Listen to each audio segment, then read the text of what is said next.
on peut s'approcher beaucoup plus près. Ici on est même passé sous la cascade, ça fait... Enfin moi je suis pas claustro mais je me sentais vraiment pas bien. Il fallait presque ramper pour atteindre la cascade. Ouais. Il y a des installations qui passent vraiment sous la cascade. Le débit est impressionnant. On est à 1 mètre de la cascade. Il y a tellement de puissance.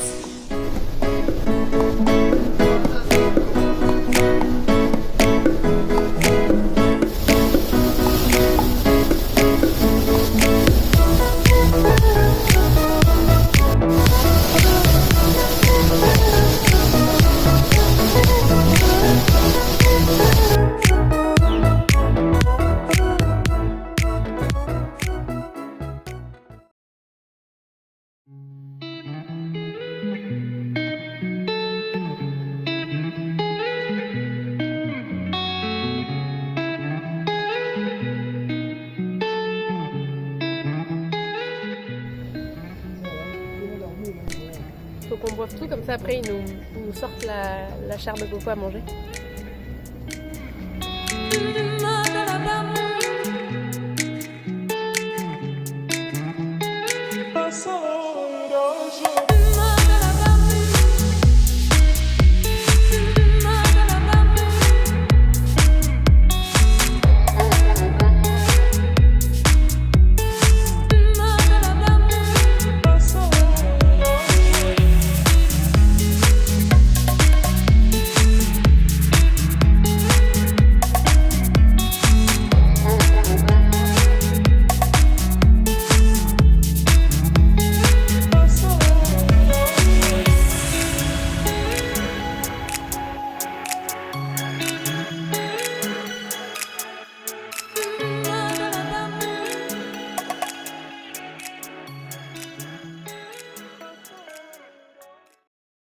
Pendant une semaine dans cette plantation de café qu'on a trouvé sur le site qui s'appelle Workaway.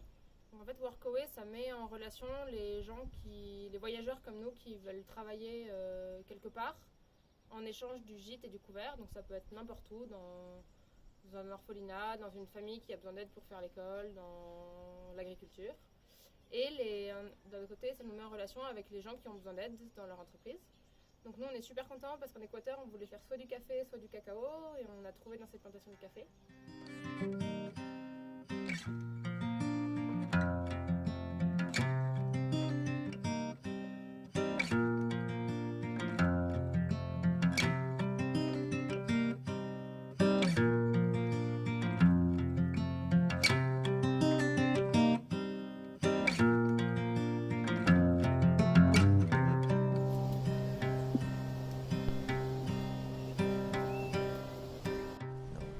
Fin du premier jour de travail. C'était un peu bizarre parce que en fait il n'y a personne. L'ingénieur agronome qui travaille normalement à la plantation en fait est malade. Mais on devait quand même avoir quelqu'un qui devait venir aujourd'hui pour nous expliquer un peu le process et nous montrer ce qu'il fallait faire. On a attendu jusqu'à 9h30, il n'y avait personne. Du coup à 9h30 on est quand même parti dans la plantation et on a récolté ce qui nous semblait être mûr. Et j'y suis retournée là après manger à 1h30 et je suis tombée nez à nez avec un mec qui récoltait aussi. Du coup je lui ai demandé s'il travaillait là, il m'a dit oui. Et bon apparemment sa langue maternelle c'est l'espagnol mais je comprends rien à ce qu'il raconte. Donc on a récolté toute l'après-midi avec lui. Et normalement on est censé transformer le grain, après je sais pas le faire fermenter ou le peler. Mais on connaît pas les étapes ni l'ordre des étapes donc on va voir si ce monsieur va nous montrer, mais il n'avait pas l'air très enclin.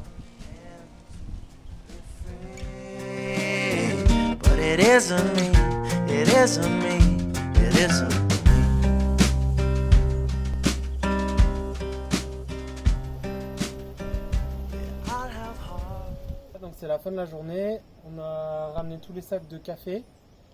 Je pense qu'on a récolté au moins 100 ou 150 kilos en tout avec le gars et Camille. Donc là je peux vous montrer comment c'est. Voilà, voilà à quoi ça ressemble le café au début. Donc ça on vient le piocher directement sur les petits arbustes. Et maintenant là la prochaine étape ça consiste à enlever l'écorce en fait du fruit avec cette machine. Voilà, donc on tourne et on a les grains de café qui sortent. Et ensuite, il faudra laisser fermenter pendant 20 heures. Everything is changing, but you're not changing. Then say you blame me if I change it all. But I'm the same, I'm the same. It's just circumstances. They always spin around as far as I recall. And then if we're not taking all our chances, one day regret will come and surely kill us all. And when I try to work it out, just what this whole damn thing's about, you say we're running to be free, but it isn't me, it isn't me, it isn't me. Donc là on est mardi, il est 12h, ce qui fait qu'on va pouvoir récupérer les grains fermentés de notre récolte d'hier pour les laver. I'll have no one. We'll have everything conceivable between old ideas of sorrow Voilà. and redemption. Et en fait, ah ouais, c'est hyper chaud. Et en fait, il faut le laver parce que c'est un peu comme le raisin, c'est tout pâteux. Enfin, il y a une espèce de gel autour. Il faut supprimer, il faut rincer avant de faire sécher. For my soul. Là, on passe à l'étape du rinçage. Donc là, c'est Camille qui s'en occupe.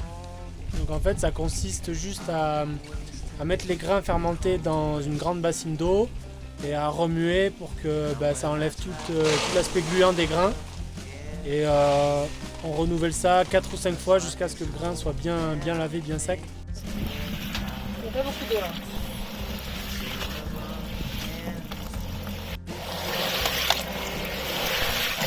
On a fini de rincer le grain et maintenant on va le faire sécher et le trier. Allez. Donc là il y a un bac par jour. Le bac d'à côté c'est celui d'hier. On peut voir la différence entre là le grain non trié et là on a enlevé toutes les impuretés. And if we're not taking En fait, une fois qu'on a lavé le grain, on le fait sécher. Et à cette étape, on doit quand même faire une finition manuelle parce que la machine qui sépare la peau et le grain est censée le faire à 100%, mais en fait, il reste toujours un peu de grain avec la peau.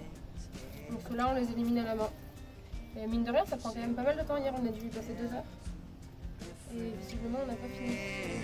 but it isn't me, it isn't me, it isn't me.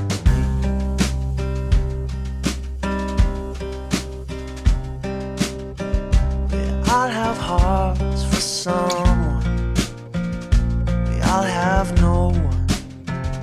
We all have everything conceivable between bold ideas of sorrow, pain and redemption. Where is the love I need to keep me off my knees? Where is it? Donc aujourd'hui, on nous a amenés dans une plantation beaucoup plus grande qui appartient à la même famille où le process est un peu plus automatisé. Donc par exemple, la machine qui sépare les grains et la peau, elle est motorisée.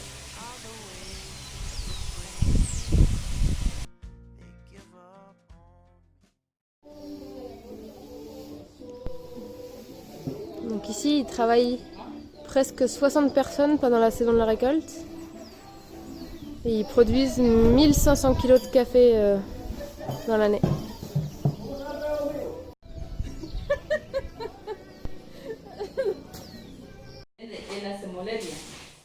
Donc là, on est dans une salle où il y a une machine qui n'existe pas dans notre plantation plus manuelle, qui sert ensuite le grain, une fois qu'on l'a fait sécher jusqu'à 11% d'humidité, il faut encore casser la coquille pour récupérer le vrai grain. Donc ici, ils ont la machine, et alors que nous, dans notre plantation, c'est sous-traité. Ways to live, they En fait, on voulait revenir sur le vrai coût du café. En fait, on s'est rendu compte que en travaillant pendant une semaine, on a produit un petit peu de café, mais ça suffit pas à pouvoir payer des gens, etc. Donc les gens qui ont des fincas comme ça, même des fincas de cette taille-là, ils peuvent même pas embaucher des gens pour augmenter leur production. Et finalement, ils n'arrivent pas à en vivre parce que ça génère trop peu d'argent par rapport au travail que ça demande. Et en fait, c'est surtout le temps de récolte qui fait que c'est pas rentable parce que tout est récolté à la main, donc grain par grain. Quelqu'un qui travaille pendant une journée, qui ramasse toute la journée, il va récolter 20 ou 30 kilos de café. C'est du café Arabica destiné à l'exportation. Donc en fait, eux, ils le vendent à une coopérative. C'est typiquement le genre de café que nous, on peut acheter en grande surface. Et pour vous donner un ordre de grandeur, il est vendu, le producteur le vend à la coopérative 1,6 € du kilo. Et nous, ce qu'on achète en France, c'est bien plus élevé. Et tout ce qu'on paye finalement, c'est les intermédiaires et le transport jusqu'à chez nous, tout ce qui est logistique.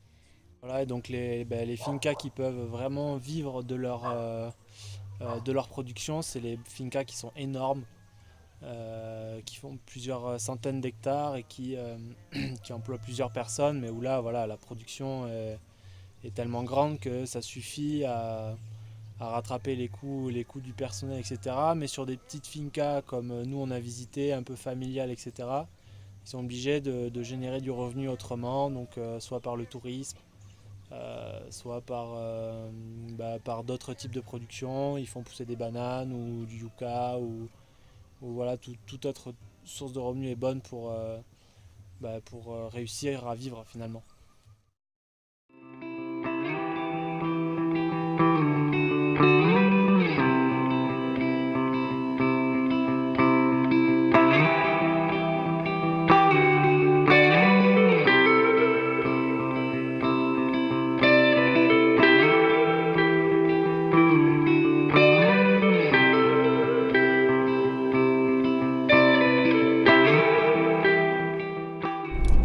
On vient de quitter notre workaway et de se faire arrêter 3 fois par l'armée pour contrôle d'armes.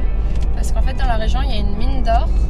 Et j'ai pas trop compris pourquoi, mais ça génère des trafics notamment d'armes. Donc c'est pour ça que la zone est super contrôlée.